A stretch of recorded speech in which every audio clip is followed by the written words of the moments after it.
और इस सारे तनाज़े के अंदर पहली बार भारत की एंट्री भी हो चुकी है। भारत का भी अब नाम खुलकर सामने आ रहा है। बड़ी खबर ईरान इजराइल अमेरिका युद्ध को लेकर, जहां अब ईरान की तरफ से एक बड़ा बयान सामने आया है जिसमें And India has old civilizational, roots with each other. We are Indo-Persian culture and civilization, and it is very much in the line with this cultural civilizational heritage, and we are attaching great importance to Iran-India relations. Thank you very much. America और Israel से जंग जो कि पूरे मशरिक़ वस्ता को अपनी लपेट में ले रही है, जो कि इस वक्त पूरे का पूरा दुनिया का मंजरनामा तब्दील कर रही है और एक आलमी जंग में किसी भी लम्हे कन्वर्ट हो सकती है। अब उस जंग की अब तक की सबसे बड़ी खबर आ चुकी है। ऐलान है सईद खतीबजादेह का, जो ईरान के विदेश मंत्रालय में विदेश मामलों के डिप्टी मिनिस्टर हैं। लेकिन बड़ा सवाल यह है कि यह बयान अभी क्यों आया। दरअसल ये बयान ऐसे समय आया जब अमेरिका और ईरान के बीच तनाव अपने चरम पर पहुंच चुका है। हाल ही में हिंद महासागर में एक ईरानी युद्धपोत पर अमेरिकी कार्रवाई की खबरों ने पूरे मध्य पूर्व के माहौल को और ज्यादा गर्म कर दिया। ऐसे माहौल में ईरान ने भारत को लेकर जो बयान दिया, उसे कई विश्लेषक बड़ा कूटनीतिक संकेत मान रहे हैं। नमस्कार दोस्तों, कैसे आप सब? उम्मीद करते हैं आप सब बहुत अच्छे होंगे। दोस्तों, आज का वीडियो काफी शानदार होने वाला है, क्योंकि आज के वीडियो हम देखने वाले हैं कि ईरान से एक खबर आई है जिसमें उन्होंने बोला है कि भारत हमारा दोस्त है और इस दोस्ती को हम और गहरा करेंगे। भारत से हर एक क्षेत्र में हम जुड़ना चाहते हैं। और दोस्तों, इस युद्ध के बीच में ये बयान बड़ा मायने रखता है। तो दोस्तों, देखते हैं कि और क्या क्या बोल रहा है ईरान से।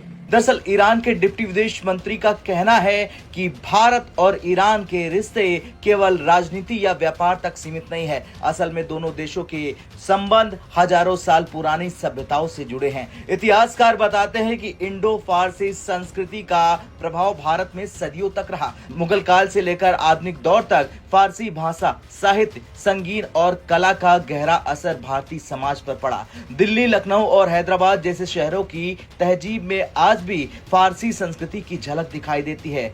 इसी वजह से ईरान बार बार कह रहा है कि भारत उसके लिए सिर्फ एक रणनीतिक साझेदार नहीं, बल्कि एक सभ्यतागत साझेदार है। And India has old civilizational, roots with each other.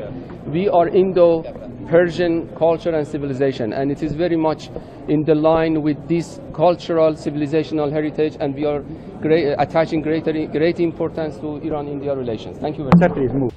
बता दें, इस समय अमेरिका और ईरान के बीच टकराव लगातार बढ़ता जा रहा है। एक तरफ अमेरिका और इजराइल का गठबंधन है, तो दूसरी तरफ ईरान अपने क्षेत्रीय सहयोगियों के साथ खड़ा है। इस तनाव का असर पूरे पश्चिम एशिया में दिखाई दे रहा है। ऐसे माहौल में भारत की भूमिका बेहद अहम हो जाती है, क्योंकि भारत के संबंध दोनों पक्षों से अच्छे हैं। भारत अमेरिका का भी रणनीतिक साझेदार है और ईरान के साथ भी उसके लंबे समय से राजनीतिक, आर्थिक और सांस्कृतिक संबंध रहे हैं। भारत और ईरान के रिश्ते की बात हो और चाबहार बंदरगाह का जिक्र न हो, ऐसा हो ही नहीं सकता है। ये वही बंदरगाह है जिसके विकास में भारत ने बड़ी भूमिका निभाई। इस परियोजना के जरिए भारत को अफगानिस्तान और मध्य एशिया तक सीधी व्यापारिक पहुंच मिलती है। रणनीतिक दृष्टि से भी ये परियोजना बेहद महत्वपूर्ण है, क्योंकि इससे भारत को क्षेत्र में एक नया व्यापारिक रास्ता मिलता है। यही कारण है कि ईरान भारत के साथ इस सहयोग को बहुत अहम मानता है। डॉक्टर सईद के बयान का सीधा मतलब यह है कि ईरान भारत के साथ अपने संबंधों को और मजबूत करना चाहता है। जब दुनिया में भू राजनीतिक तनाव बढ़ रहा है,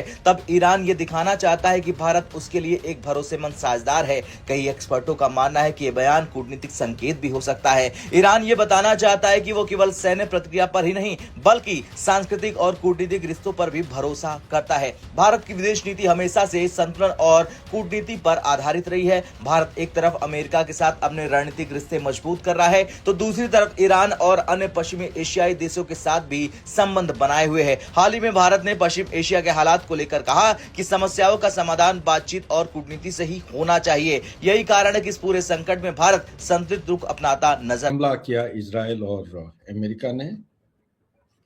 ये हमले के बैकग्राउंड में सबको पता होगा कि जेनेवा में जो दूसरी बार सेकेंड राउंड ऑफ टॉक का फैसला जो है, ये ओमानी जो इंटरलोक्यूटर्स हैं उनके मुताबिक उनके फॉरेन मिनिस्टर साहब पब्लिक में आके अनाउंस किए हैं कि फाइनल सोल्यूशन वो पहुंच चुके हैं, जो विन विन है सबके लिए।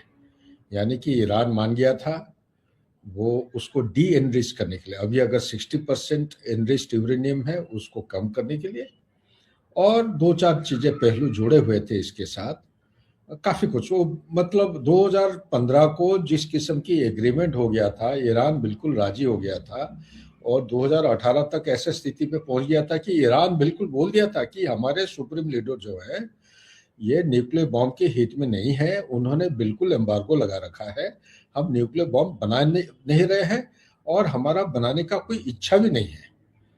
और यहीं पे मैं क्लियर कर देता हूं कि ईरान एक ऐसा देश है, ये NPT non proliferation treaty sign कर रखे है, इजराइल जो है नहीं किया है। नंबर 2, ये ईरान एक ऐसा देश है, इंटरनेशनल एटॉमिक एनर्जी एजेंसी का जो भी डिमांड है सारे फुलफिल करने वाला देश है, कभी इन्होंने वायलेट किया नहीं। वो बिल्कुल उन्होंने बोला इंस्पेक्टर चाहे कितने बार आए, कहाँ आए, जो डिटेल चाहिए सब कुछ देने के लिए तैयार है। ये 2018 को डोनाल्ड ट्रंप आर्बिट्रली क्यों विड्रॉ किया, इसके बारे में मैं बहुत गहराई में जाने की कोशिश किया, लेकिन मेरे को कोई कारण समझ में नहीं आ रहा है। अगर वो मान जाते तो ये स्थिति आज नहीं होता है। मेरे ख्याल से शायद 2023 को जो घटना हुई 7 अक्टूबर, ये भी शायद होने का कोई संभावना नहीं था। तो हर चीज का कोई ना कोई कॉज और इफेक्ट होता है, ये आप समझ के रखिए। मैं ये नहीं कहना चाहता हूं कि टेररिज्म का इस दुनिया में कोई स्थान होना चाहिए, नहीं, लेकिन आज जिसको हम टेररिस्ट मानते हैं वो कोई यूनाइटेड नेशन उसको डिक्लेयर नहीं किया है। हम आज एक पॉलिटिकल पार्टी है, लेकिन जो एक्ट किया था उन्होंने 7 अक्टूबर को, वो उनके तरफ से एक मैनिफेस्टेशन ऑफ डिजायर हो सकता है, लेकिन एक टेररिस्ट एक्ट था, वो मंजूर नहीं है। तो ये एक आपको वाकया बताना चाहता हूं कि 28 फरवरी 2026 को जो हमला हुआ, जिस हमले में उनके सुप्रीम लीडर और 49 टॉप क्लास सीनियर लीडर्स की देहांत हो गई, डिस्ट्रॉय हो गए पूरा एकदम। 30 से ज्यादा प्रिसिशन टारगेट मिसाइल जो होता है उनको पूरा लॉन्च किया गया था। उसी के साथ साथ एक स्कूल में बच्चे थे, 170 का फिगर आ रहा है। ये भी वही बॉम्ब के नेटवर्क में कहीं ना कहीं बॉम्ब गिर गया है, शायद मुझे लग रहा है अनजान में, जानबूझ के शायद कोई नहीं करेगा, लेकिन जो खबर आ रहे हैं अभी तक वो पॉइंट कर रहा है शायद ये जानबूझ के किया गया है। और उसके साथ कोई एक वॉलीबॉल टीम भी थी, 10 या 20 लड़के थे, वो खेल रहे थे, वो भी उनका देहांत हो गया। तो इस किस्म की जो एलिमिनेशन या न्यूट्रलाइजेशन हो रहा है इनोसेंट सिविलियंस का, ये एक बड़ा पॉइंट ऑफ अलार्म है। और सबको पता होगा कल ही श्रीलंका के off the coast around 30 nautical miles off the coast एक ईरान का एक जहाज को इंटरनेशनल वाटर्स में एज्यूम करके अमेरिका ने उसको टॉर्पेडो के जरिए से सिंक कराया है, जिसमें 150 से ज़्यादा लोग ऑलरेडी मर चुके हैं।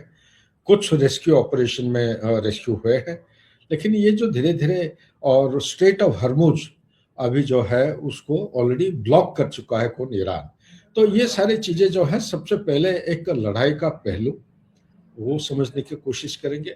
लड़ाई के चंद केंद्र बिंदु है, जैसे आयरन डोम हो गया इजराइल का, कब तक आयरन डोम सक्सेसफुल हो पाएगा।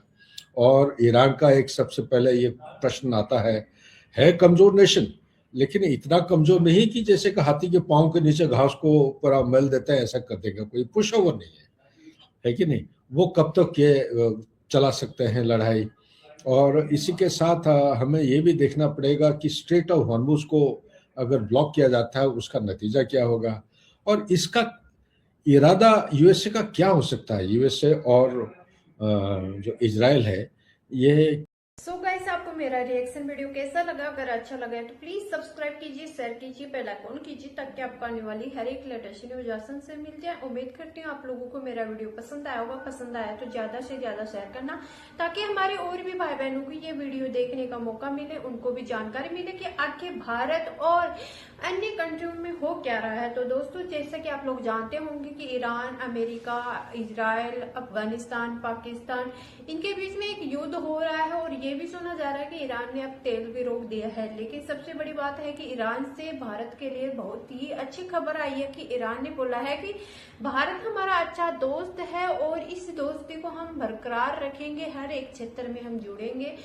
हम डिफेंस सिस्टम में नहीं, हम सांस्कृतिक तरीके से भी भारत से जुड़ना चाहते हैं और भारत से हमें कोई शिकायत नहीं है। और दोस्तों, इस जंग के बीच जिस तरीके से महासागर में ईरान के सैनिकों पे अटैक किया गया था,